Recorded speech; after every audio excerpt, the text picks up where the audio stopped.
안녕하세요. 시스템 동력화 6장 강의를 시작하도록 하겠습니다. 이번 시간에는 전기 시스템과 전기 기계 시스템에 대해서 공부를 해보도록 하겠습니다.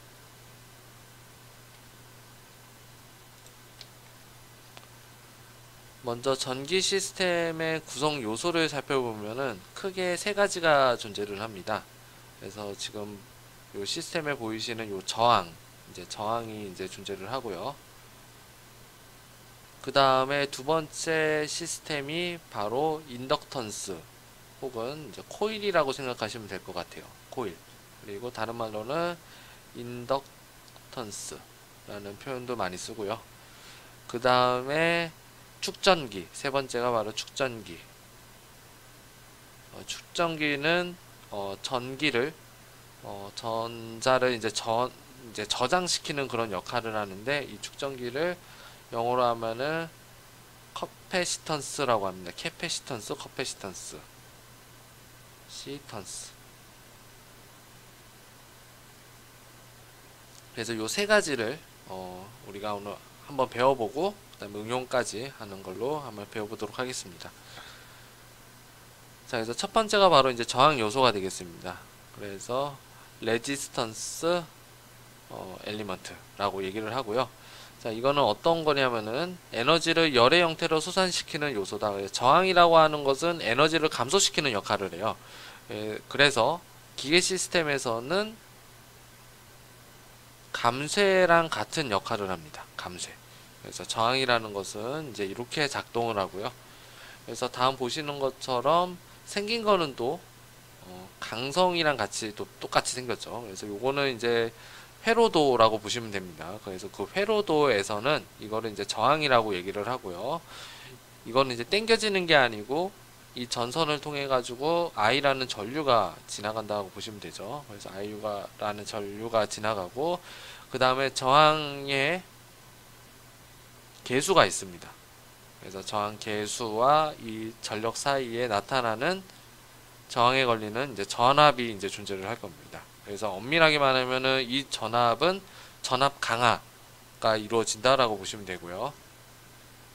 그래서 선형 저항 요소의 정의를 살펴보면은, 자, ohm의 법칙을 그대로 따라합니다. 그래서 V는 IR이라고 흔히들 외웠는데, 이제 R은 I분의 V. 여기서 V라고 하는 전압은 이 교과서에서는 이 R이라고 이제 쓰여져 있습니다. 그래서 R은 I분의 이 R이다 라고 이렇게 정의를 합니다.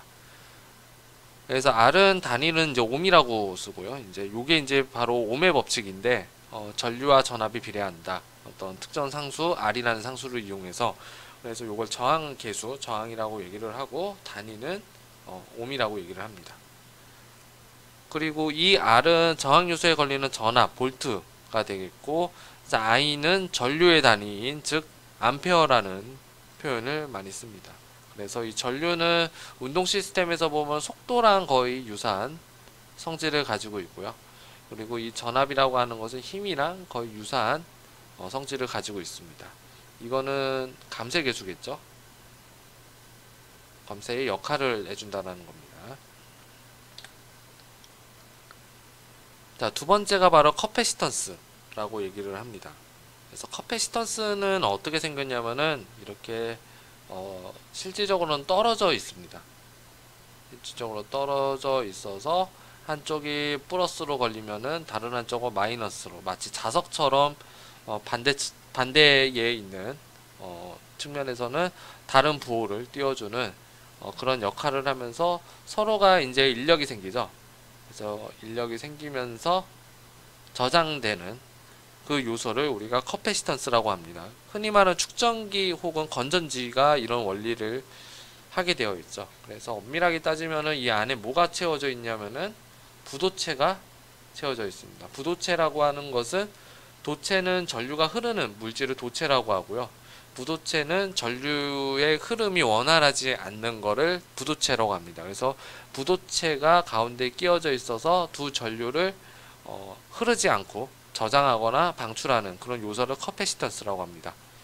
그랬을 때 이 커패시턴스에 사용하는 요 C값, 요 C값은 뭐 면적과 일단 엡실론이나 그런 등등 전압이나 거리 등등에 따라서 이제 달라지게 되어 있는데 여기서는 커패시턴스를 그냥 상수라고 두고 계산을 합니다. 그래서 커패시턴스는 어떤 역할을 하냐? 강성 역할을 합니다. 운동 시스템과 같이 강성의 역할을 한다라고 보시면 됩니다. 물론 원리는 다르지만 나중에 유도를 해보면은 강성과 거의 같은 비례를 한다라고 보시면 됩니다. 그리고 EC라고 하는 것은 전압이죠. 그렇죠? 그래서 전압에 걸리는 방향을 얘기합니다. 자, 어떤 분들이 이 질문을 합니다. I에 이렇게 흘러가는데 여기 끊겨 있는데 이게 왜 그러면은 I가 어떻게 흐르냐 라고 얘기를 하는데, 이때 I는 직류가 아니고 교류입니다. 나중에 배우실 건데, 자, 교류는 왔다 갔다 흐르는 걸 얘기하는 거거든요. 그래서 위상차로 인해서 이제 흐르는 거를 교류라고 하는데, 이 I에 있는 전류가 일로 통과를 하는 게 아니에요. 통과를 하는 게 아니고 이 근처에서 마치 변이가 진동을 하듯이 이 전하가 진동을 한다라고 보시면 됩니다. 자, 그래서 커패시턴스의 요소를 보면은 이 C 값이라고 하는 것은 V분의 Q. 그래서 Q는 CV로 흔히들 외우셨을 텐데 C는 EC분의 Q다 라고 해서 C는 캐패시턴스 상수라고 해서 단위는 페럿이라고 합니다. 이렇게 되어 있고요. 그 다음에 Q라고 하는 것은 축정된 전기량, 그래 쿨롱의 법칙을 기려서 우리가 쿨롱이라고 얘기를 하고요. 그리고 EC는 이제 캐패시턴스에 걸리는 이 볼트라고 보시면 됩니다. 그래서 암페어라고 하는 것은 사실 아까 암페어라는 표현을 I가 암페어였잖아요. 그래서 I의 암페어는 다른 걸로 얘기를 하면은 쿨롱 퍼 세크 그렇게 표현을 합니다. 그래서 전하량을 우리가 쿨롱이라고 하고, 그래서 Q는 DIDT 라고 그래서 이 Q는 이제 전기량, 전하량이라고 되어 있는데, 이거는 다른 말로 무슨 말이냐면은 변이랑 같은 표현으로 씁니다. 변이의 역할을 합니다. 그리고 C는 강성 역할을 하고요. 엄밀히 말하면 C의 역수가 아마 강성 역할을 할 거예요. 자, 그래서 전류와의 관계를 따지면은 전류는 제가 잘못 표현했네요. 죄송합니다. 이 오른쪽에 있는 건 지우고 요게 맞습니다. 자, I는 dq dt가 되는 거고요. 자, I는 이제 Q라고 하는 것은 CV이기 때문에 CEC이기 때문에 C의 DE dt 이렇게 돼서 양변에 dt를 값을 곱해서 적분해 주면은 우리가 캐패시턴스에 걸리는 전압을 구할 수가 있습니다. 다음은 인덕턴스입니다. 인덕턴스는 코일입니다. 코일인데 이게 마치 무슨 역할을 하냐? 질량 역할을 해줘요. 인덕턴스. 그래서 전자기 유도 법칙에 의해서 흐르는 요소라고 보시면 됩니다. 그래서 자기장의 변화, 그래서 유도기전력이 발생을 한다. 유도기전력이 발생을 하는 이유는 이 전류가 흐름의 차이가 있어야 됩니다. 그래서 전류가 일정하게 부는 전류는 인덕턴스를 활용하지 못하고 그냥 흘러버리는 거고요. 이 전류가 갑자기 올라가거나 갑자기 떨어지면서 이 안에 있는 유도기전력에 의해서 이 L 자체의 유도기전력에 있는 전압이 변동을 하게 됩니다. 그래서 흔히 플러스 방향으로 증가를 하면은 이제 EL은 마이너스 방향으로 떨어지게 되어 있고요. 혹은 전류가 갑자기 감소하면은 이제 유도기전력이 이제 감소 값이 이제 올라간다라고 보시면 됩니다. 그래서 방향이 두 개가 반대로 제가 알고 있어요. 그래서 하나는 플러스면 하나는 마이너스, 하나는 마이너스면 하나는 플러스다, 이런 식으로 표현하시면 되겠습니다. 그래서 흐르는 원인은 바로 자기 유도다. 그래서 이거 셀프 인덕턴스라고 얘기를 합니다.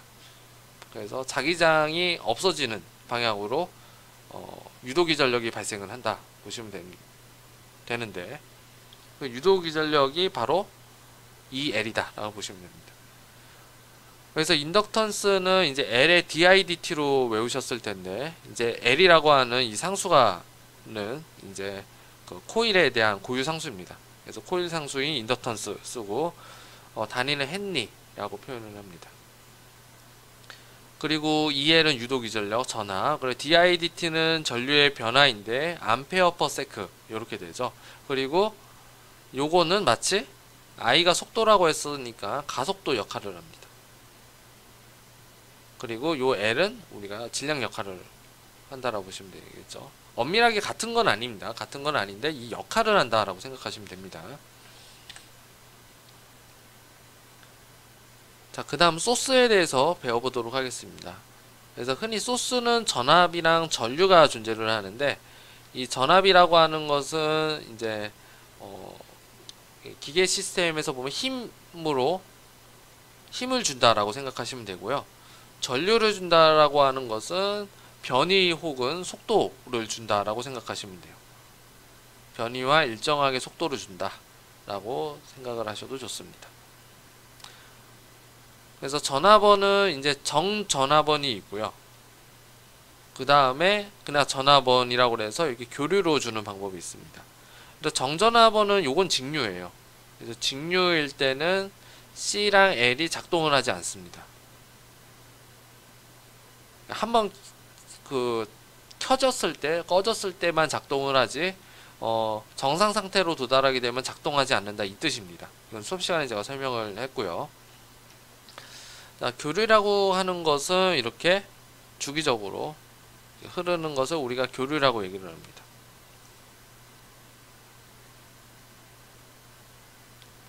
자, 그 다음에 전류원이 또 존재를 하겠죠. 그렇죠? 자, 회로의 기본 법칙을 좀 설명을 하도록 하겠습니다. 그래서 옴의 법칙을 먼저 설명을 하자면은, 자, 옴이라고 하는 것은 I는 VR 오브 R이다. 이렇게 되는 거고요. 그래서 왼쪽에 있는 그림인 것처럼 이 I가 흘러갔을 때 A에서 B로 흘러가는 이 장면을 볼 수가 있는데, 이때 I1, I2, I3 라고 하는 것은 다 같다라고 보시면 됩니다. I는 I1과 I2와 I3다. 왜냐하면 전하량이 어디로 분기점으로 뺏어가지 않고 그대로 가기 때문에 I1, I2, I3로 이렇게 같다라고 보시면 됩니다. 그래서 요걸 우리가 뭐라고 그러냐? 직렬회로라고 얘기를 합니다. 자, 직렬회로일 때는 전류가 같고 전압은 어떻게 되냐면은 전체 전압은 E1, E2, E3를 다 더해줘야 돼요. 그래서 E1, E2, E3 다 더해주고, 자, 옴의 법칙에 의해서 이 R이라고 하는 것은 IR이 되겠죠. 자, 근데 전류가 다 같다고 했으니까 I1, R1 플러스 I2, R2 플러스 I3, R3라고 했는데 그냥 I라고 쓸 수가 있습니다. 다 같기 때문에. 자, 그래서 식을 그냥 I로 나눠주면은 I분의 2라고 해서 R1, 2, 3를 다 더해주는 값. 그래서 요 값을 우리가 등가 저항이라고 얘기를 합니다. 그래서 마치 저항이 한 개, 두 개, 세 개 길어진 것처럼 마치 길어졌다라고 생각을 하시면 된다라고 되면 될 것 같죠. 자, 그 다음에 이제 병렬회로를 한번 살펴보면은, 자, 병렬회로는 이렇게 분기점이 있습니다. 그래서 I가 I1, I2, I3로 이렇게 되어 있어서 I는 I1 플러스 I2 플러스 I3다. 그래서 세 개를 더해줘야 됩니다. 그래서 요거를 나중에 배우실 텐데 전하량 보존 법칙이라고 보시면 되겠죠. 자, 그래서 여기에 걸리는 전압은 R1, R2, R3가 같습니다. 이게 병렬회로의 특징이에요. 자, 그래서 I1은 옴의 법칙에 의해서 R1분의 2, I2도 I3도 마찬가지 원리입니다. 그랬을 때 요 식을 전하량이 보존이 되는 I1, 2, 3가 다 더해지게 되면은 다음과 같은 식을 얻을 수가 있고요. 이것도 마찬가지로 2분의 I로 했었을 때 우리가 등가 저항을 구할 수가 있습니다. 자, 등가 저항은 I 오브 2가 아니고 E 오브 I이기 때문에 이거 역수가 되겠죠. 그래서 이거를 우리가 병렬회로의 등가 저항이다 라고 보시면 되겠습니다.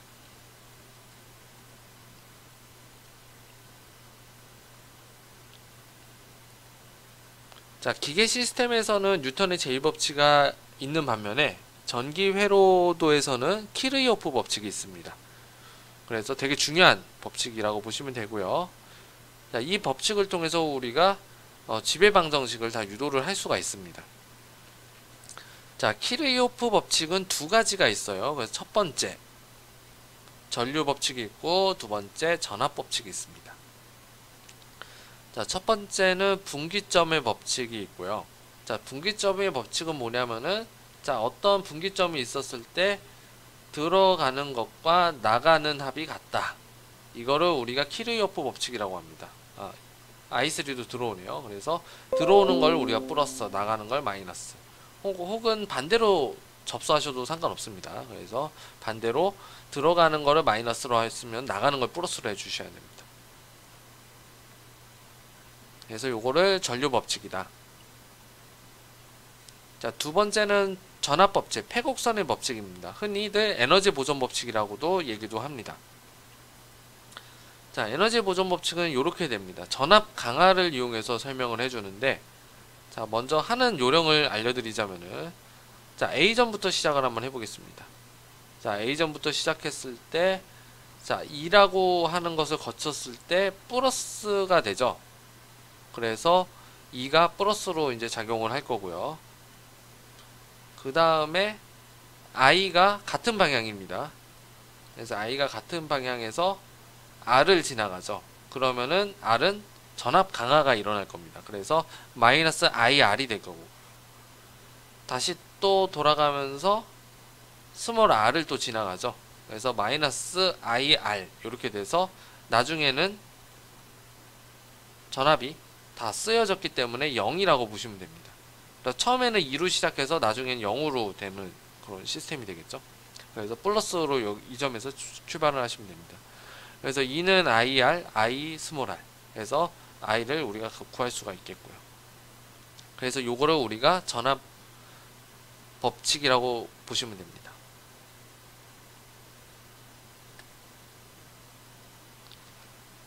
자, 키르이호프 법칙을 적용 한번 해보면은, 자, 단일 루프는 굉장히 간단합니다.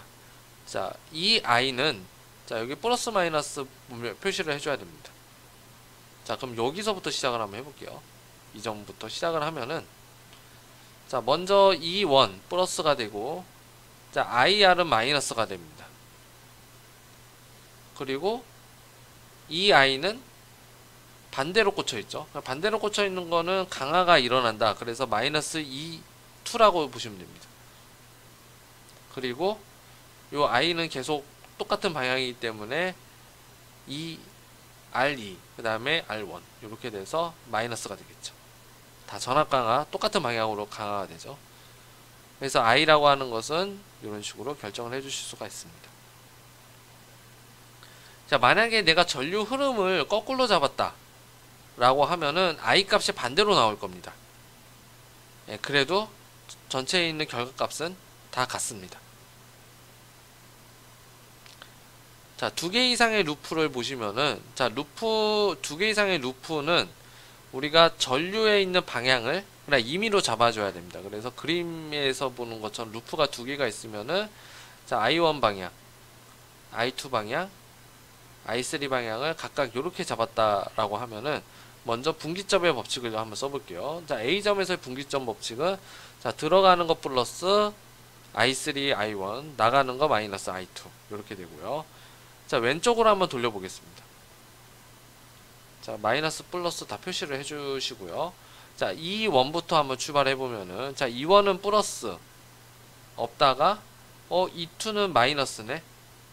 그러면 마이너스를 써줍니다. E 마이너스. 그리고 여기서는 I3는 윗방향인데 R2는 존재를 하고, 나는 기준을 반시계 방향으로, 시계 방향으로 잡았죠. 그렇죠? 그래서 I3와 이 시계 방향이 반대 방향이기 때문에 여기서는 전압 상승이 일어납니다. 그래서 플러스 I3, I2라고 보시면 되고, 그 다음에 R1은 여기서의 방향은 I1이죠. 그렇죠? 그래서 I1이기 때문에 전압 강화. 그래서 마이너스. 자, 오른쪽 루프도 마찬가지로, 자, 이 점에서 시작해 볼게요. 자, E2 플러스죠.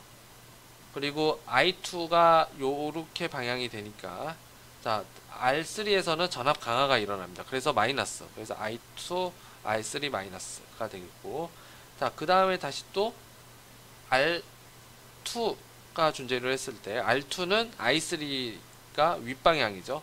그리고 루프 방향이랑 같기 때문에 마이너스 I3, R3 이렇게 됩니다. 그래서 이 식을 3개를 연립하면은 자, I1, 2, 3를 다 구할 수가 있는 겁니다.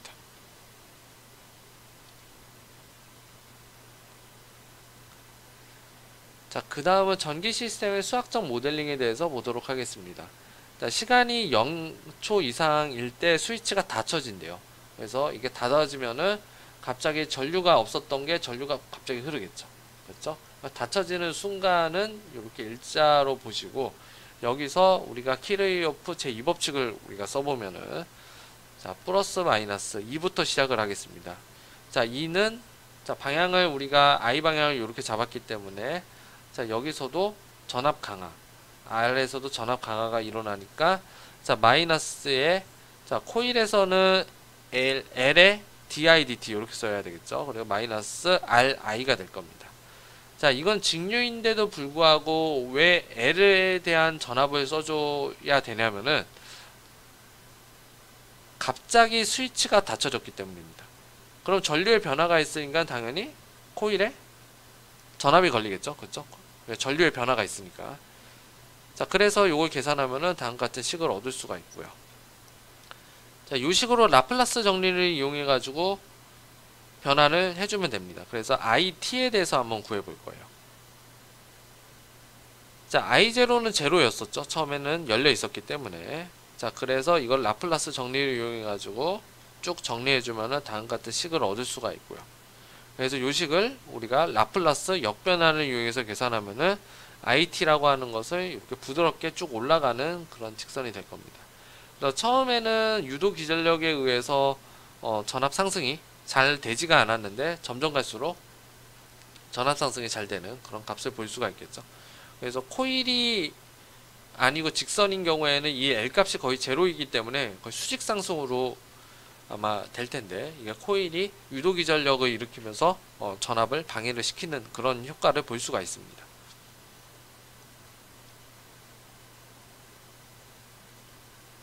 자, 이번에는 0초 이상에서 스위치를 닫고 T1에서 스위치를 뗄 때의 수학적인 모델링을 해라. 네, 그렇게 볼 수도 있죠. 그러면은 시간을 2개로 나눠줍니다. 그래서 0에서부터 T1, 그리고 T1 이상일 때부터. 그래서 시간 1일 때는 앞에서 구했기 때문에 이 식으로 움직일 테고요. 그 다음에 T1부터는 다시 또 실행이 달라지겠죠. 그래서 T1에서 이상부터는 스위치를 열었기 때문에 이 값이 작동을 안 하겠죠. 그렇죠? 그래서 있는 전류로만 가지고 순간적으로 흐를 겁니다. 그래서 T1이면은 이제 소스가 이제 0이 될 거고요. 그 다음에 초기 조건은 T1일 때의 조건이 다음과 같죠. 그래서 요게 새로운 초기 조건이 될 겁니다. 그래서 처음에 0초 풀 때는 0초에 대한 초기 조건, T1 이상일 때 문제는 초기 조건이 스위치가 바로 열렸을 그 시점에서의 초기 조건을 구하시면 됩니다. 그래서 이것도 마찬가지로 라플라스를 구하고 나서 라플라스 역변환을 하게 되면은 IT라고 하는 것은 이제 다음과 같이 이런 식을 얻을 수가 있습니다.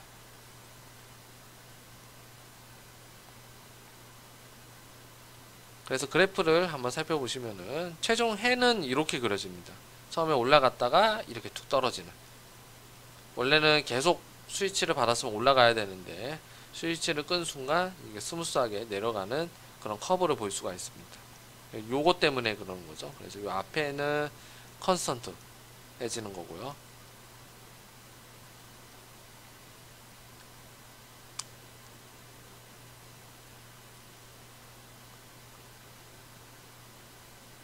자, 그래서 전기 시스템의 수학적인 모델링을 한번 살펴보도록 하겠습니다. 자, 동적인 시스템의 전달 함수를 우리가 4장 때 배웠었고요. 전기 시스템에서도 마찬가지로 전달 함수가 존재를 합니다. 그래서 다음과 같이 이렇게 미분방정식으로 우리가 표현을 할 수가 있는 거고요. 자, 그래서 X는 시스템의 입력, 보통은 이제 전압이 입력이 많이 되겠죠. 혹은 전류. 그리고 Y는 보통은 전류가 되는 경우가 많습니다. 혹은 전하량도 뭐 예를 들 수가 있겠죠. 자, 그래서 전달함수를 살펴보면은, 자, 위에 있는 요식을 라플라스를 이용해서 풀면은 초기 조건은 다 0으로 하면은 좀 깔끔하게 문제가 풀리겠죠. 이런 식으로. 그래서 x분의 y로 해주는 게, x가 입력이기 때문에 인풋분의 아웃풋 해주면은 우리가 전달함수를 구할 수가 있는 거고요. 자, 보통은 n의 차수가 가장 크고요. 그 다음에 특이한 케이스는 n과 m이 같는 그런 차수가 같다라고 보시면 되겠습니다.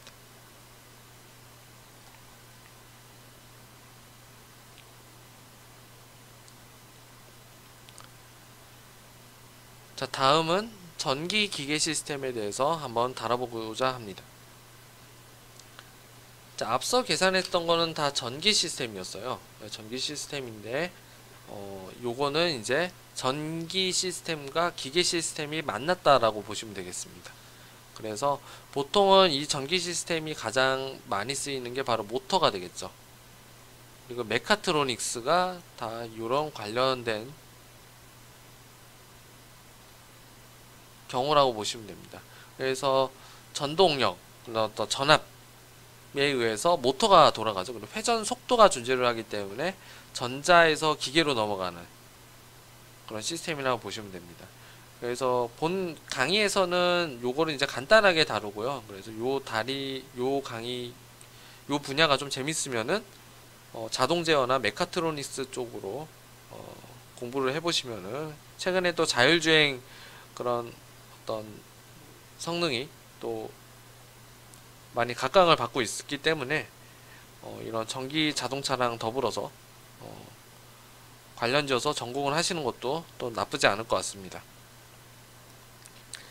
그래서 전기기계 시스템을 한번 살펴보면은, 이거는 전기자 제어 직류 서브 모터라고 해서 이제 다음같이 모터가 존재를 한다고 보시면 됩니다. 그래서 한쪽에는 전기자에 대한 시스템이고, 다른 한쪽은 모터라고 보시면 되겠습니다. 그래서 전기자 시스템 같은 경우에는 저항과 코일이 안에 존재를 하고, 그 다음에 이 부분에서는 어떤 모터 발생이라고 보시면 됩니다. 그래서 이런 전류에 의해서 모터 토크가 이제 돌아가게 되겠죠. 그래서 모터 토크가 돌아가면은 이쪽에 이제 각변이로 이제 입력이 될 거고, 그 다음에 모터의 크기가 있기 때문에 회전 관성이 존재할 겁니다. 그리고 회전체는 반드시 베어링을 달아야 되기 때문에 그 베어링이 존재를 할 거고요. 그리고 일부에서는 IF라고 해서 이 컨트롤할 수 있는 그런 장치도 일부 존재를 할 겁니다. 자, 지배방 정식이 굉장히 복잡합니다. 그래서 전자기 제어 쪽, 전기자 제어 쪽 같은 경우에는, 자, 키레이어포 법칙을 그대로 쓰면 되겠죠. 그래서 IA를 쓰면은 전압 강화가 일어나기 때문에 해당되는 식을 쓸 수가 있고요. 그 다음 플러스 EB. 그래서 전체적으로 이 A가 존재를 하겠죠. 그래서 식 하나. 그 다음은 모터의 회전 운동이 존재를 합니다. 그래서 모터의 회전은 이 전기로 인해서 T값이 존재를 하겠죠. 토크. 토크는 이 J랑 U를 컨트롤을 해줄 겁니다.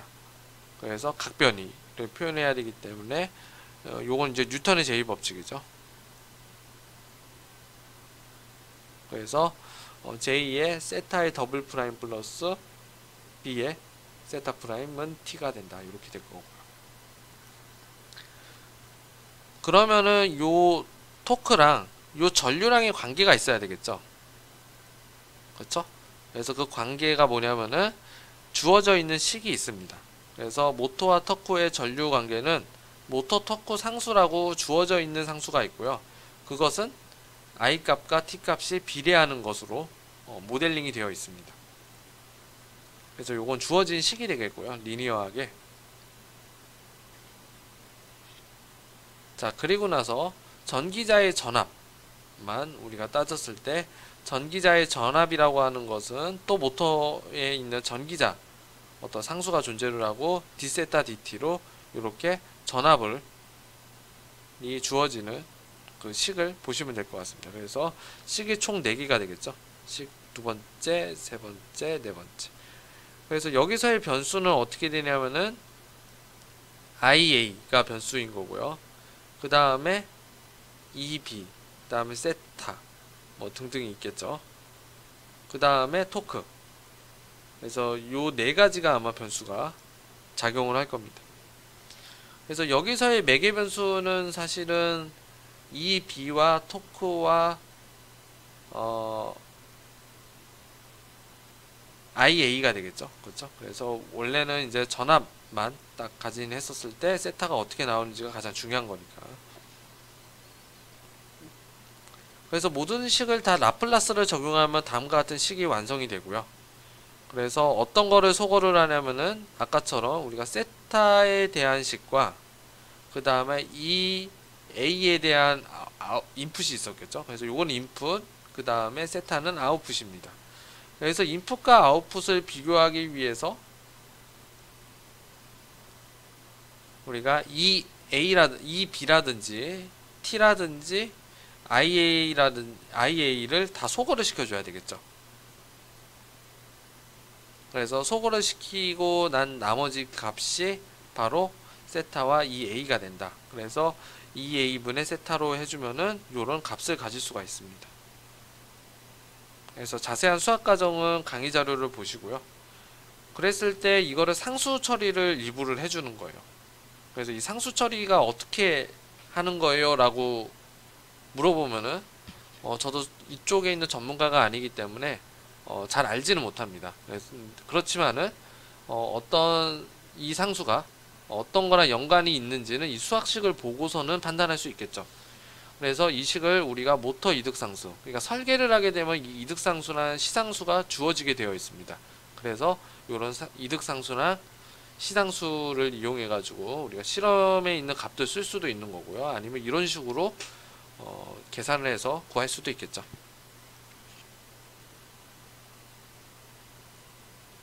자, 어쨌든 간에 이거를 우리가 인풋을 아웃풋을 나타내게 되면은 세타 S라고 하는 것은 결과적으로는 요게 GS라는 거죠. 요게 전달함수입니다.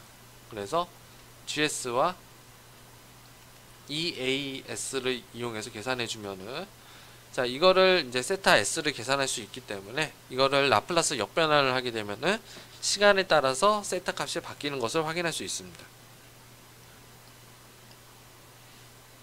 그래서 이 A에 있는 값이 되게 중요하겠죠. 이 A에 있는 요 값이.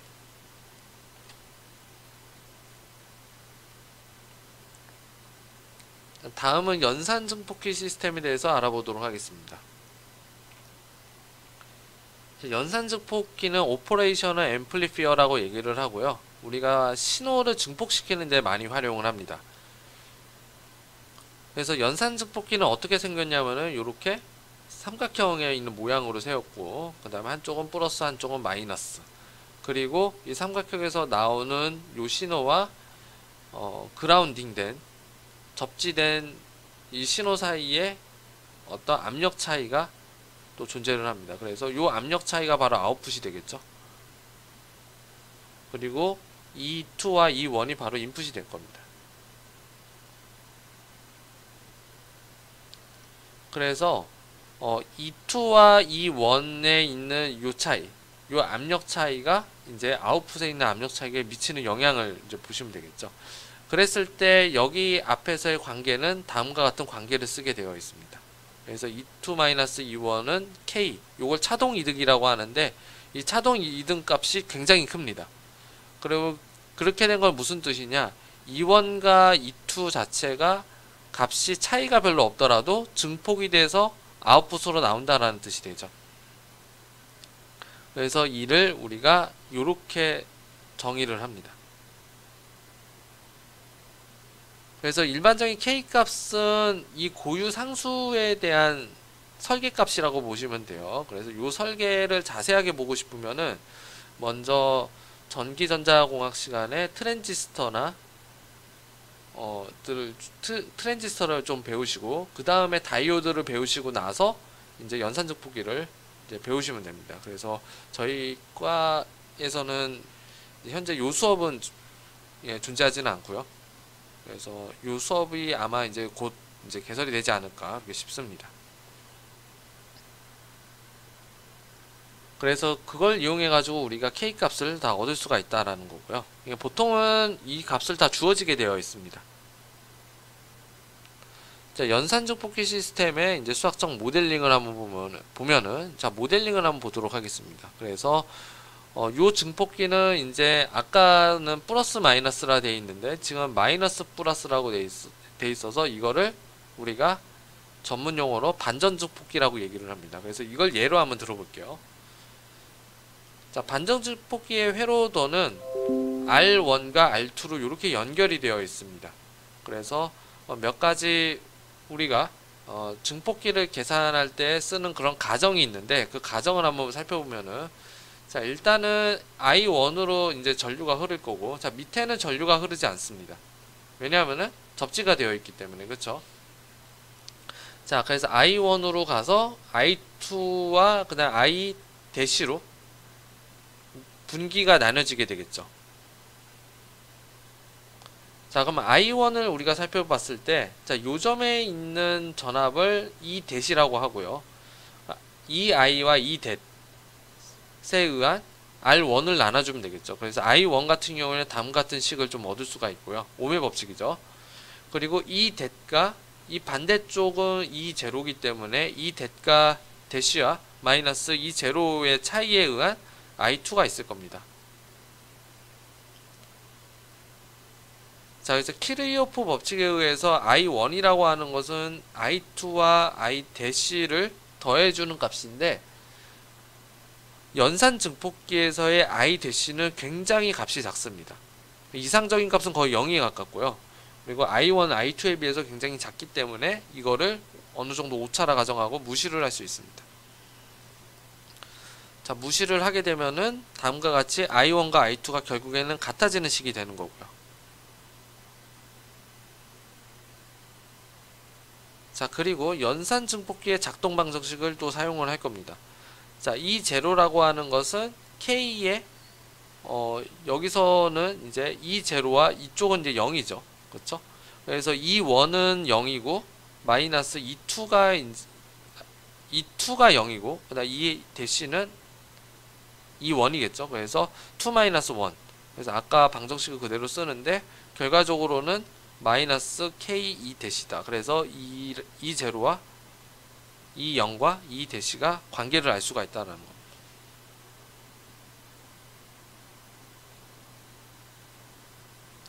자, 그런데 이 제로와 마이너스 K의 이 대시라고 이렇게 비교해 봤을 때 자, K는 굉장히 무수히 큰 값입니다. 그래서 아까 10의 5승에서 6승이고요.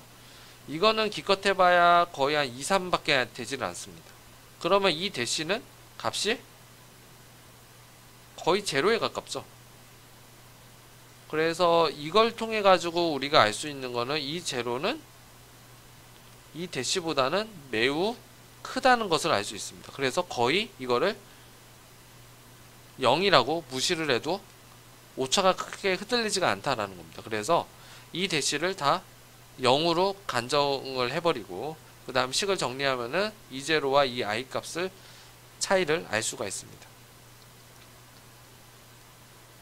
그래서 반정 증폭기의 인풋과 아웃풋의 증폭기는 이렇게 되고 그러면은 R1 값과 R2 값을 이용해 가지고 증폭을 시켜줄 수가 있겠죠. 그래서 R1 값을 낮은 걸로 R2 값을 큰 걸로 이제 사용하게 되면은 증폭기를 사용할 수가 있습니다. 증폭기의 이득이 더 커지겠죠. 자, 예제 2도 이와 같은 방법으로 구할 수가 있습니다. 자, I1과 자, 캐패시턴스에 들어가는 거를 I2, 그 다음에 리액턴스로 들어가는 거를 리액턴스가 아니죠. 레지스턴스로 들어가는 거를 I3라고 보겠습니다. 저항. 그래서 I1, I2, I3. 자, I2는 이제 방법이 이제 Q는 CV라고 했었죠. Q는 C의 E 값이라고 했는데 이것을 미분해 주면은 I는 C의 D의 DT가 됩니다. 그래서 이것을 이 값을 한번 해주면은 여기가 E'이고 요쪽에 있는 값이 E0기 때문에 두 개의 차이가 이제 E 대시에 마이너스 E0가 되겠죠. 그래서 이상적인 연산 증폭기 조건, 아까 키르요프 법칙으로 우리가 값을 구입해서 값을 대입해 줄 수가 있습니다.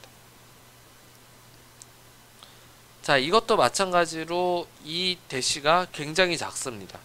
아까의 원리에 의해서.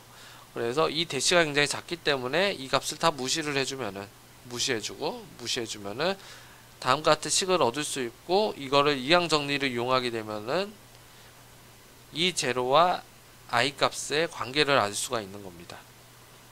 자, 마찬가지로 이것도 라플라스 변화를 수행하고 나서 이항 정리를 하게 되면은 라지 E0와 라지 E1, 즉 인풋 전압과 아웃풋 전압의 관계를 알 수가 있다라는 거죠.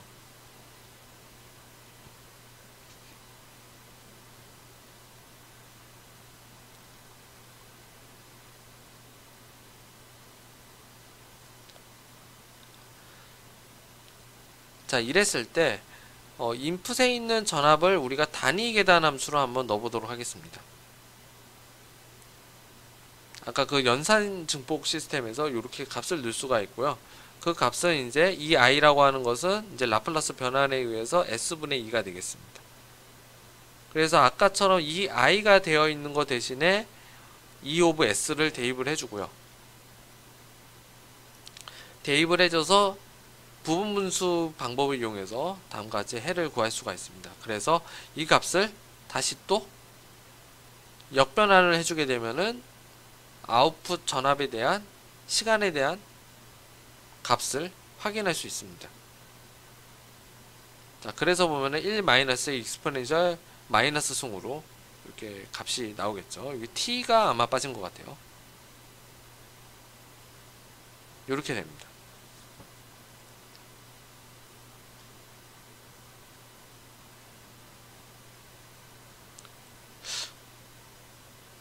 다음은 복소 임피던스에 대해서 한번 보도록 하겠습니다. 자, 임피던스라고 하는 말은 사실 여러분들이 알고 있는 말이랑 같습니다. 무슨 뜻이냐면은 전달함수랑 같은 말이에요. 그러니까 전달함수의 다른 말, 그러니까 다른 표현이 맞는 거죠. 다른 말이라고 하면은 전달함수가 아닌 것처럼 느껴지지만은 다른 표현이 맞습니다. 예. 그래서 기계공학에서도 임피던스라는 표현을 쓰긴 쓰는데 임피던스라는 표현을 주로 전자에서 많이 쓰고 우리는 이제 기계공학 쪽에서는 이제 전달함수라는 표현을 많이 쓰는데 그래도 임피던스라는 말을 기계공학적인 측면에서는 잘 알아듣습니다. 그래서 임피던스라는 표현을 그냥 쓰셔도 됩니다.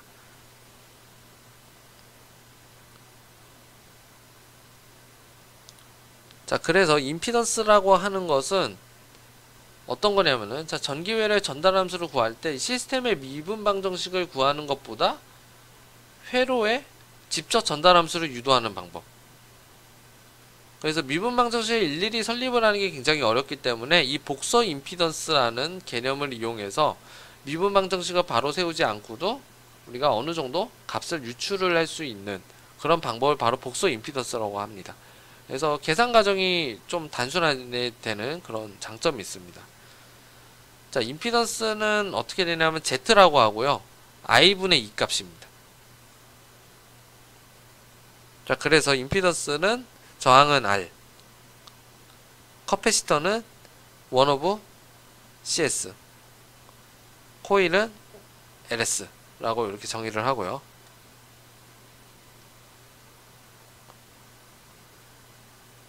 자, 그래서 이 임피던스는 저항과 같은 표현으로 써도 쓰게 되어 있습니다. 자, 그래서 직렬로 이렇게 LRC 그 회로라고 하는데 자, 흔히 이제 기계 시스템에서는 우리가 MCK 시스템이라고 모사를 했었고요. 자, 전기 시스템은 어떻게 되는 거냐면은 LIC 시스템이라고 흔히 많이 합니다. LIC 시스템. 자, 그래서 LIC가 이제 직렬로 연결되어 있기도 하고 병렬로 연결되어 있기도 한데, 이제 직렬부터 보면은 직렬에 해당되는 점에 임피던스가 존재를 합니다. 이 저항이랑 아까처럼 마찬가지의 개념이고요. 그 아까의 임피던스는 앞에서 했었던 그 장에서 이렇게 나와 있었죠. 그쵸? 자, 그래서 이제 구할 때는 저항처럼 구하시면 됩니다. 그래서 I라는 회로로 이제 흐르게 되면은, 이때는 임피던스를 쓸 때는 이미 라플라스 변환이 완료된 걸로 생각하시고 쓰시면 돼요. 그래서 I의 S가 흐른다라고 한번 해볼게요. 자, I의 S가 다음과 같이 주어질 때 ZL, ZR, ZC가 있다라고 한번 해보겠습니다. 자, 그랬을 때 E라고 하는 것은 직류의 성질에 의해서 전압을 다 더해주는 거고요. 자, 그 다음에 마치 ohm의 법칙처럼 Z랑 I를 곱해주면 되겠죠. 그래서 ZI, ZI, ZI. 그리고 직류이기 때문에 I를 묶어줄 수가 있습니다. 다음과 같이. 그러면은 앞에 있는 요 값은 임피던스가 되겠죠. 그러면은 전체 전기 회로의 임피던스가 된다라고 보시면 됩니다. 그래서 직렬 회로로 생각하시면 되겠죠.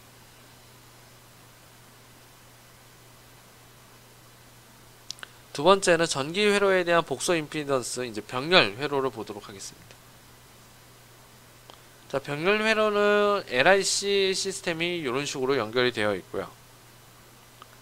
이때는 I 값이 분기가 되겠죠. 그래서 I1, I2, I3. 그리고 전압은 같습니다. 그래서 이번에도 IS는 자, I1, I2, I3로 이렇게 나타낼 수가 있고요. 그래서 각각의 임피던스 법칙을 이용해서 자, 이 값을 묶어주게 되면은 이 값을 묶고 나머지 또 식을 완성시킬 수가 있습니다. 자, 이것도 마찬가지로 I분의 2를 해주면 되겠죠. 그러면은 이게 과연 GS가 나오기 때문에 여기서의 GS는 전체의 임피던스라 보시면 됩니다. 전달함수인 거죠, 쉽게 말해서.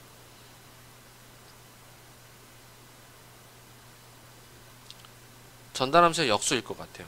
잠시만요. 이건 잘못된 정보인 것 같습니다. 자, 이게 더 맞을 것 같아요. 어쨌든 간에 이 값은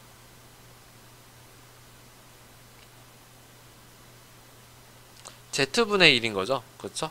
그래서 아까 앞에서 얘기했었던 것처럼 Z라고 하는 것은 I분의 2이기 때문에 I분의 2로 형태로 만들어주면은 Z는 해당되는 값에 역수가 된다 라고 보시면 됩니다.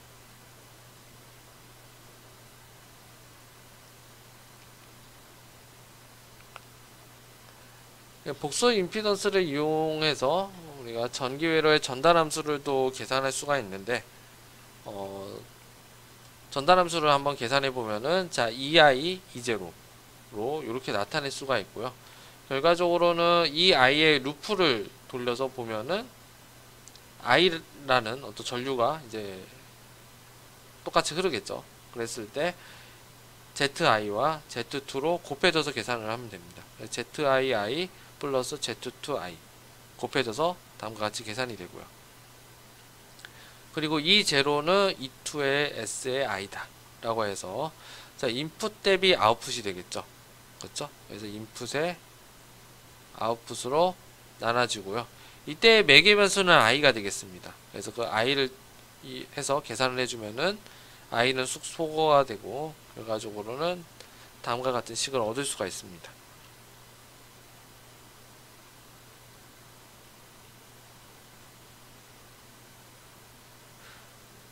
자, 복소 임피던스의 예제를 이용하면은 아까처럼 미분 방정식을 유도하지 않고도 값을 좀 간단하게 구할 수가 있습니다. 자, 그래서 이것도 아까처럼 반정증 뽑기 이제 커패시터가 있는 반전 증폭기가 있을 때 이 값을 우리가 Z1, 이 값을 우리가 Z2라고 생각을 하고요. 그 다음에 이걸 이용해서 우리가 전달함수를 계산을 해줄 수가 있겠죠. 자, 그래서 여기에 있는 전류 I라고 한번 해볼게요. 그러면 I라고 하는 것은 결과적으로 이 I분의 Z1이 된다라고 그랬죠. 자, 그래서 I1은 여기서 마찬가지로처럼 Z1분의 이 I. 왜냐하면 I는 그대로 여기서 I로 들어갈 거고 여기서 나가서 I로 갈 겁니다. 그렇죠? 자, 그래서 이렇게 계산이 되고요. 그 다음에 이 제로는 반대로 계산해 주면 되겠죠. 그래서 마이너스 Z2분의 이 제로다. 그래서 결론적으로 따지면은 이 제로 오브 이 i는 마이너스 Z2 오브 Z1이다. 그래서 대입해 주면은 아까 우리가 미분 방정식으로 열심히 구했었던 거를 간단하게 구할 수가 있습니다.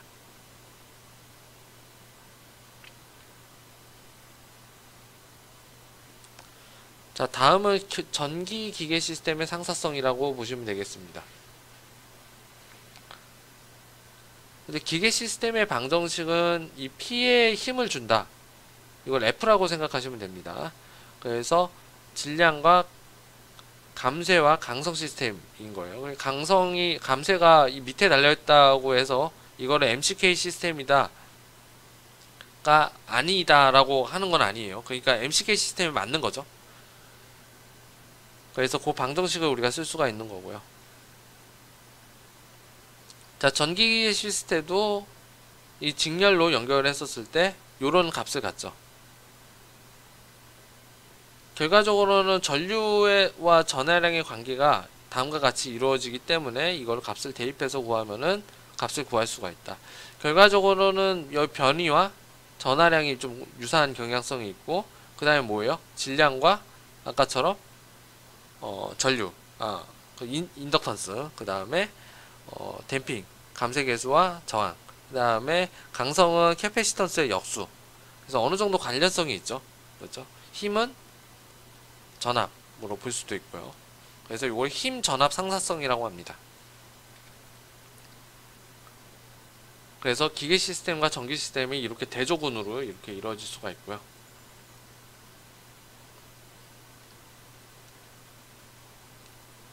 힘과 전류의 상사성을 따지면은, 자, 이거는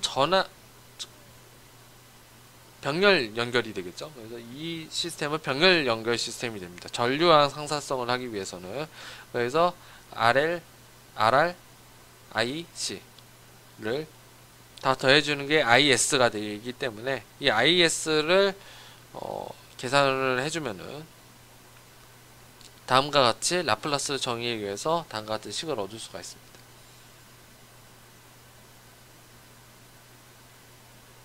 그랬을 때 이 E랑 전압의 관계는 이 자속과 전압의 관계를 알아야 되는데 이 관계가 존재를 하면서 이 값을 이용해 가지고 대입해서 문제를 풀 수가 있겠죠. 그래서 대입해서 문제를 풀면은 다음과 같은 식을 따로따로 다 얻을 수가 있습니다. 그래서 C라고 하는 것은 자석 밀도를 이용해서 다 계산이 되겠죠. 요거는 오타인 것 같습니다. 요건 이 값이 맞을 것 같아요. 그래서 힘과 전류를 이렇게 상사를 시켜줄 수가 있습니다. 그래서 힘과 전류의 상사를 따지면은 좀 역수가 되는 부분들을 체크를 잘 하셔야 됩니다. 그래서 이때는 오히려 커패시터가 질량 역할을 하죠. 그래서 감쇄 같은 경우에는 R분의 1, 인덕터스는 L분의 1이다. 그래서 이때는 이제 전류가 아니고 자속이랑 연관이 있게 되죠.